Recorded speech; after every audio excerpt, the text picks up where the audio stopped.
محمد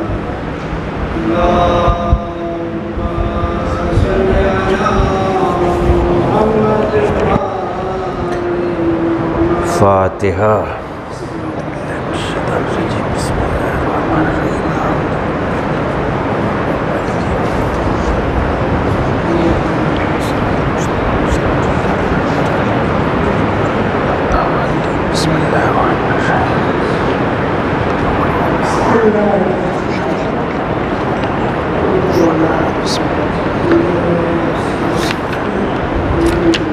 اعوذ باللہ من الشیطان الرجیم. بسم اللہ الرحمن الرحیم. الحمد لأہلہ والصلاة علی اہلہا. اما بعد فقد قال اللہ الحکیم فی کتابہ الکریم وهو اصدق الصادقین وقولہ الحق. بسم اللہ الرحمن الرحیم. افلا یتدبرون القرآن ام علی قلوب اقفالها.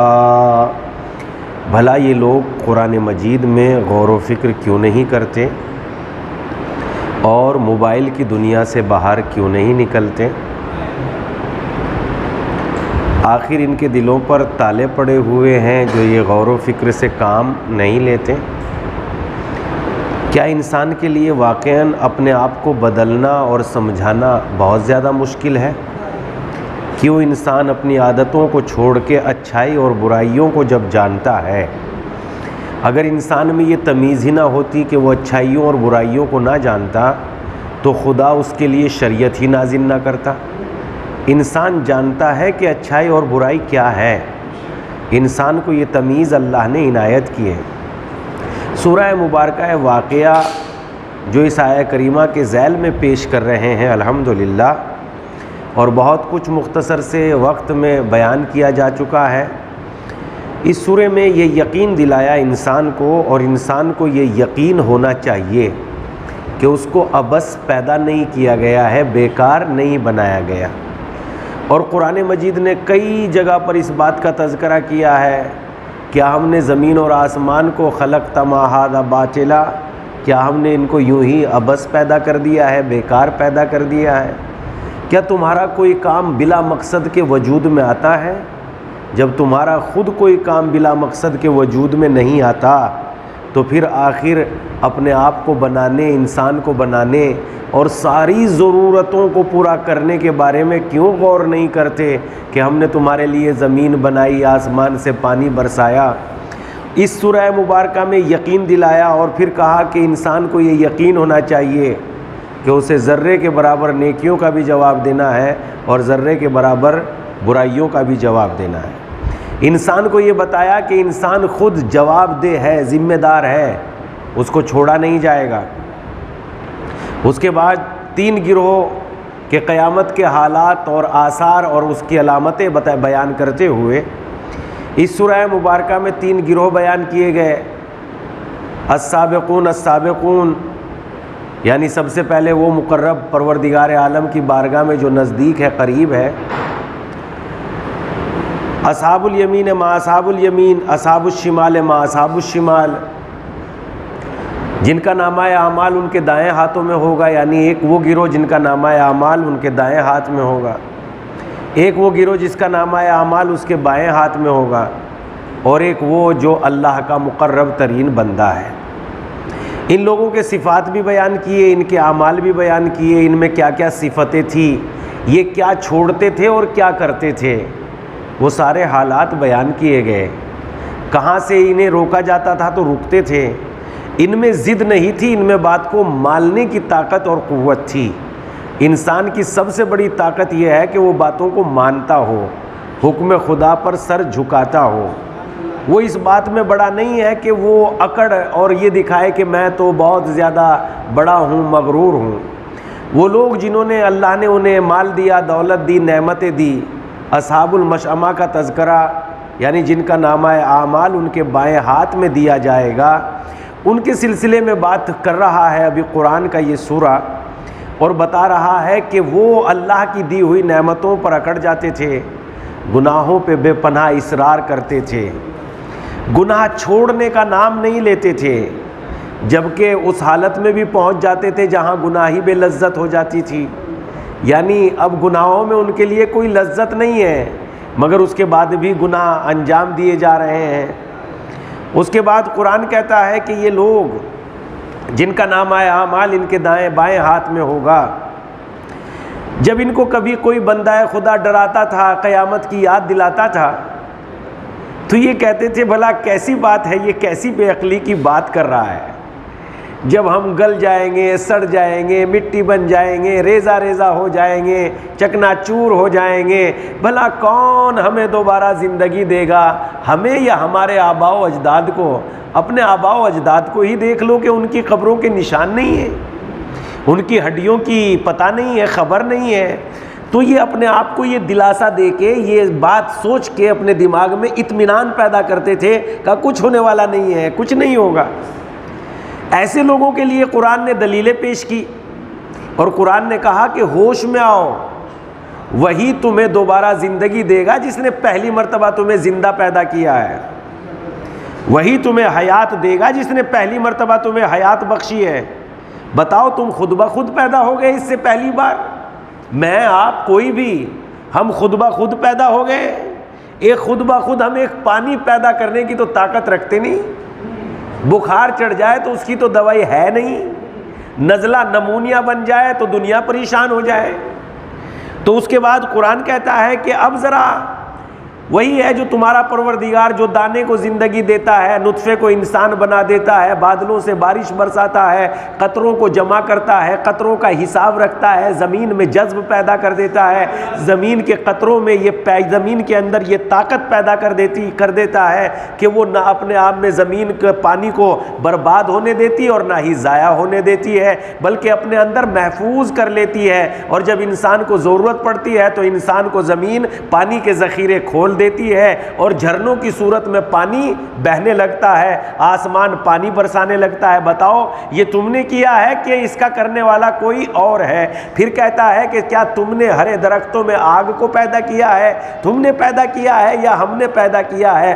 اب ان کے سلسلے میں پھر قرآن کہتا ہے کہ جو لوگ یہ کہتے ہیں کہ یہ قرآن تو کاہن مثلاً کسی دوسرے کی طرف سے ہے، کہاں قرآن نازل ہو رہا ہے، تو ان کے بارے میں قرآن کہتا ہے کہ قرآن کے عظیم مفاہیم تمہارے بس کی بات نہیں ہے سمجھنا، بلکہ یہ تو اس پروردگار کی طرف سے ہے۔ فلا اقسم بمواقع النجوم، وہ جو ستاروں کی جگہ کو جانتا ہے، کون سے ستارے کا مدار کہاں ہے، کون سا ستارہ کہاں ٹھہرے گا، کہاں رکے گا، کہاں بڑھے گا، یہ اس پروردگار عالم کی طرف سے ہے۔ لا یمسہ الا المطہرون، اور اسے کوئی نہیں چھو سکتا، اس تک کوئی نہیں پہنچ سکتا مگر وہ جو پاکیزہ کردار ہے، فی کتاب مکنون لا یمسہ الا المطہرون۔ اور اس کے بعد قرآن کہتا ہے کہ جب تم نے ان ساری باتوں کو جان لیا ہے تو جو رزق تمہارے پاس ہے، بتاؤ تو صحیح یہ تمہیں کس نے پہنچایا ہے؟ جس نے تم تک یہ رزق پہنچا دیا ہے اس کا شکریہ ادا کیوں نہیں کرتے؟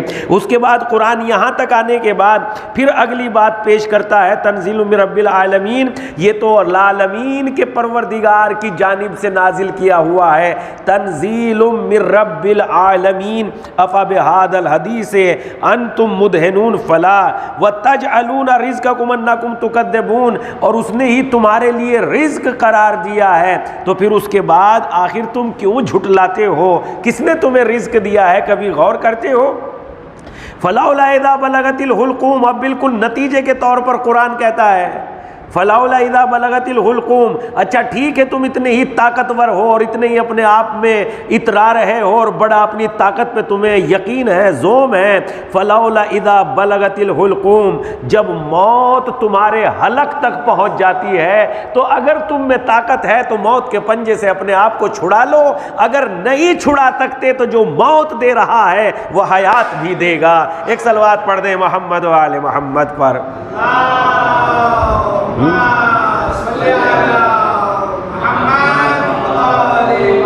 فلولا اذا بلغت الحلقوم، جب موت تمہارے حلق تک پہنچ جاتی ہے، وَأَنْتُمْ حِينَئِذٍ تَنظُرُونَ، اور تم تو فقط دیکھتے ہی رہ جاتے ہو، نظارہ کرتے رہتے ہو، وَنَحْنُ أَقْرَبُ إِلَيْهِ مِنْكُمْ وَلَٰكِن لَا تُبْصِرُونَ، اور ہم تو اس وقت تم سے بہت زیادہ نزدیک ہوتے ہیں، تم سے ہم تمہاری جان سے زیادہ نزدیک ہوتے ہیں، مگر تم ہمیں کہاں دیکھتے ہو؟